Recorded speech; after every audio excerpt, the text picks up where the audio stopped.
তোমরা কি জানো মানুষের রক্ত খেতে মশাকে কতটা পরিশ্রম করতে হয়? মানুষের সাথে লড়াই করতে মশারা যায় মশা সামরিক একাডেমিতে। সেখানে তারা বিশেষ প্রশিক্ষণ নেয় আর সনদ পেলেই মানুষকে কামড়ানোর অনুমতি পায়। একাডেমিতে ঢোকার প্রথম পরীক্ষা শ্বাস পরীক্ষা। ফেল করলে সঙ্গে সঙ্গে বহিষ্কার। প্রতিদিন ভোরে তারা 2 ঘন্টা প্যারেড অনুশীলন করে। তারপর শেখানো হয় মানুষের শরীরের সবচেয়ে রক্তমসৃণ অংশগুলো তাদের ভালোভাবে জানতে হয়। এরপর শুরু হয় যুদ্ধ অনুশীলন। চারিদিকে টক্সিক গ্যাস, একটুখানি ভুল মানেই মৃত্যু। তারপর আসে মানুষের থাপ্পড় এড়ানোর প্রশিক্ষণ। এক মুহূর্ত দেরি মানেই খতম। মশারা যাতে অহংকারী না হয়, প্রশিক্ষকরা হঠাৎ করে আক্রমণ করে।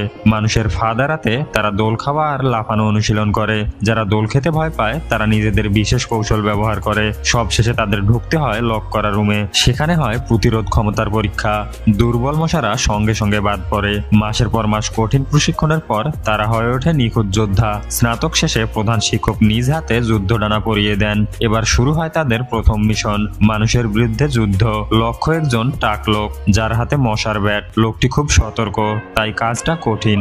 কিন্তু মশারাও কম না, তারা সঙ্গে সঙ্গে যুদ্ধ পরিকল্পনা বানায়। তারা 3 বাহিনী তৈরি করে, সমুদ্র, স্থল আর আকাশ বাহিনী। রওনা হওয়ার আগে তারা অকটেন জ্বালানি ভরে গতির জন্য প্রস্তুত হয়। মশারা ছদ্মবেশ নিয়ে যায় একটি ছোট্ট ফুল। এদিকে টাকলোকটি চিন্তাহীনভাবে খবরের কাগজ পড়ছে, একটু বুঝছে না বিপদ তার দিকে এগিয়ে আসছে। মশারা দেয়ালে বেয়ে ধীরে ধীরে ওপরে ওঠে। সহযোদ্ধারা মিলে স্টিলের রড ভাঙতে শুরু করে। তারপর আকাশ বাহিনী ড্রাইভ দিয়ে এক ঝটকায় কামড়িয়ে দেয়। প্রথম আক্রমণ সফল। কয়েক ঘন্টা যুদ্ধ শেষে মশা বাহিনী বিজয়ী হয়ে ঘরে ফেরে।